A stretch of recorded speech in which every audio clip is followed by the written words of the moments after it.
Zee 24 तास एक पाऊल पुढे। मराठवाड्यामध्ये भीषण दुष्काळ पडलाय, त्यामुळे नागरिकांना पाण्यासाठी वणवण भटकावं लागतंय। जनावरांचेही मोठे हाल होत आहेत। मात्र या दुष्काळापासून काही जणांनी धडा घेतलाय आणि दुष्काळासोबत दोन हात करायला सुरुवातही केली आहे। औरंगाबादचा प्रयास ग्रुप हा त्यापैकीच एक। 50 मुलांचा हा ग्रुप आठवड्यातनं एकदा एकत्र येऊन काम करतो। वसा भगीरथाचा या झी 24 तासच्या विशेष उपक्रमात आपण बघूया तरुणाईच्या या प्रयत्नांचा स्पेशल रिपोर्ट। भर उन्हात डोंगरावर झटणारी ही तरुणाई दुष्काळाला हरवण्याचं काम करते। मराठवाड्यात भीषण दुष्काळ पडलाय, मात्र तो निसर्ग निर्मित असण्याबरोबरच मानव निर्मितही असल्याचं या तरुणाईने हेरलं आणि दुष्काळाला कायमस्वरूपी हरवण्यासाठी कंबर कसली। त्यासाठी प्रयास ग्रुपच्या माध्यमातून जवळपास 50 तरुण मुलं मुली एकत्र आली आहेत। या तरुणांनी पावसाळ्यात डोंगर माथ्यावरून जे पाणी वाहून जात आहे ते रोखण्यासाठी गोगाबाबा टेकडीजवळ दगडी बंधारे बांधण्यास सुरुवात केली आहे। आजूबाजूची दगडं हे तरुण मंडळी उचलून बंधाऱ्याच्या ठिकाणी आणतात, तर काही जण चर खोदण्यासही मदत करतात। माती खणून त्या ठिकाणी खड्डा खणला की त्यात पाणी साचणार आणि साचलेलं पाणी अडवण्याचं काम हे बंधारे करू शकणार आहेत। पावसाला सुरुवात झाल्यावर या बंधाऱ्याची पाण्याची भूजल पातळी वाढवण्यासही मदत होणार आहे। परिसरातल्या विहिरी आणि शेतांना सुद्धा या पाण्याचा उपयोग होऊ शकणार आहे। याच उद्देशातून ही तरुणाई या कामासाठी वेळ देतीये।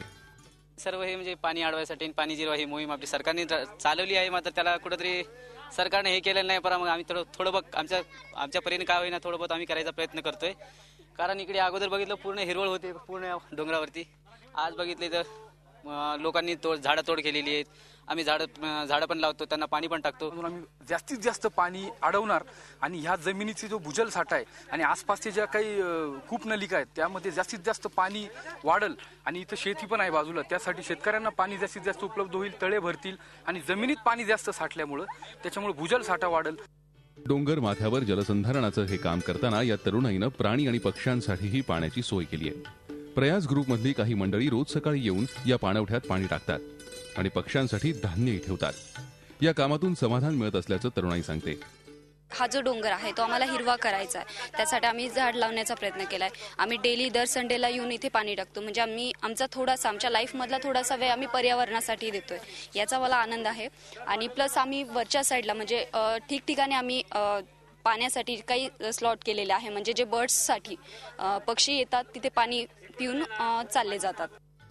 दुष्काळाला हरवण्यात रममाण झालेल्या या तरुणाईनं आपली सामाजिक बांधिलकी ओळखली आणि दुष्काळावर मात करण्यासाठी दीर्घकालीन उपाययोजना करण्यास सुरुवात केली। तरुणाईची हीच जिद्द दुष्काळाला मराठवाड्यातून दूर सारेल यात शंकाच नाही। मात्र लोकप्रतिनिधींनीही अशा प्रयत्नांना साथ देणं गरजेचं आहे। युवकांच्या हातात देशाचं भविष्य आहे असं म्हटलं जातं आणि खरंच इथं काम करणारे हे युवक या मराठवाड्याचं भविष्य बदलण्याचाच प्रयत्न करतात। यांच्या मनगटातील या जोरानं कदाचित मराठवाड्याचा दुष्काळ दूरही सारला जाईल आणि खऱ्या अर्थानं युवक या मराठवाड्याचं भवितव्य बदलतील। व्हिडिओ जर्नलिस्ट मोहम्मद तौकीबसह मी विशाल करवळे, झी मीडिया, औरंगाबाद। झी 24 तास एक पाऊल पुढे।